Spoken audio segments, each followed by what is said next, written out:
Below freezing temperatures kept shelters throughout Amarillo busy over this past weekend. Transformation Park, Ion Saunders, and Salvation Army were just a few places vulnerable people could go for warmth, shelter, and community.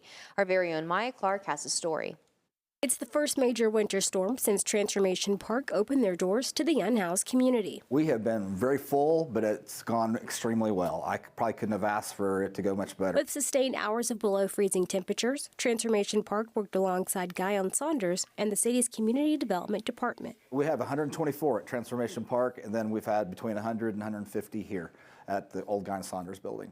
They've been kind of taking the night shift, we've been taking the day shift, and we've had anywhere between 100 and 150 here at different times, and add 20 to 25 dogs on top of that. At Salvation Army, Major Tex Ellis says on average they've had about 80 to 85 people a night since Friday and have served 600 meals between breakfast, lunch, and dinner. And we're open for anybody to come check in if they need a place to get out of the weather. Trying to work closely with the other shelters in the area to make sure nobody's left outside.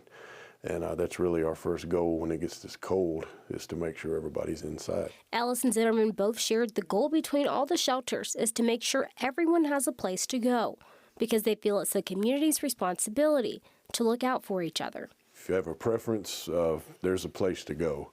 But this bitter cold temperature is really dangerous, and we don't want anyone left outside that doesn't have to be.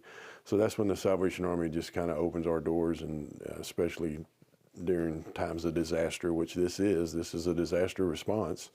And we just try to make sure everybody's safe, warm, fed, and hydrated. They're our fellow citizens, and so I feel like we have a responsibility to do that. And so if that means we have to go above and beyond a little bit, then that's what we're going to do at Transformation Park. We're going to go above and beyond to keep people from freezing to death on the streets. Ellis says Salvation Army will be open 24 hours a day until at least Wednesday.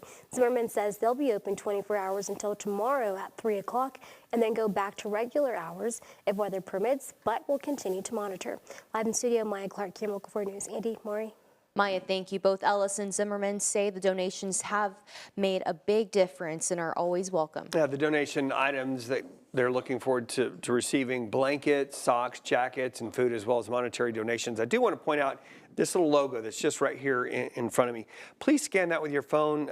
We've got our continuing coverage in ways that you can help, some different items that you can find, but all you have to do is scan that with your phone at any time during this broadcast, and you'll be able to get the information you need. Now, as